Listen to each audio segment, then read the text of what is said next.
Syazwani, boleh tak saya tak mau bagi harta pusaka saya kepada anak saya? Ada soalan seperti ini.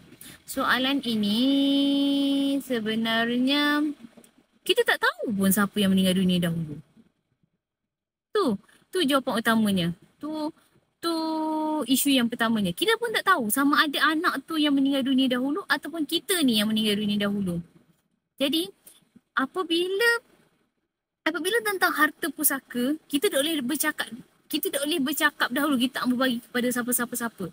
Sebab kita tak tahu sama ada kita yang meninggal dunia ataupun orang yang kita nak bagi tu meninggal dunia dahulu. Dan kita pun tak tahu kemungkinan besar, kemungkinan yang Allah jentik hati kita, kemungkinan anak itu ataupun orang itu sebab ada yang tak nak bagi pada suami. Ataupun suami itu ataupun isteri itu yang menjaga kita waktu kita susah, waktu kita sakit, waktu kita ditimpa kesusahan. Jadi kita tak boleh kata kita nak bahagi. Sebab Allah dah tetapkan hukum.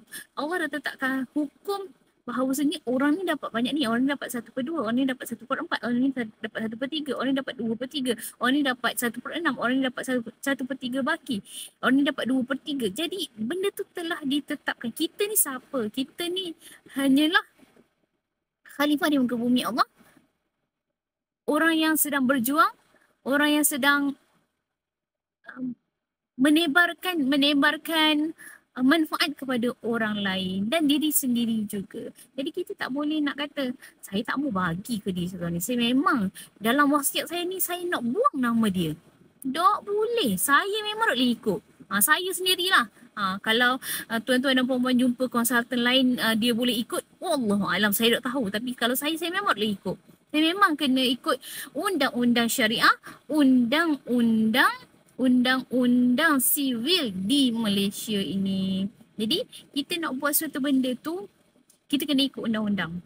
Sebab kita bawa kereta pun ada undang-undang. Kita nak kahwin pun ada undang-undang. Kita beranak pun, kita dapat anak pun, kita kena buat sijil kelahiran anak tu. Menandakan anak itu adalah anak kita. Jadi apa-apa sekalipun kita kena ikut undang-undang. Apatah lagi undang-undang itu adalah daripada Allah Subhanahu Wa Taala.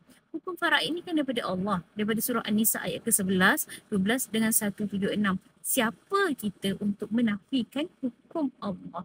Wallahualam, saya minta maaf tapi saya terpaksa firm dengan keputusan saya bahawasanya kita memang tak boleh nak nafikan hak-hak faraid orang lain. Kita tak boleh menafikan. Tak boleh.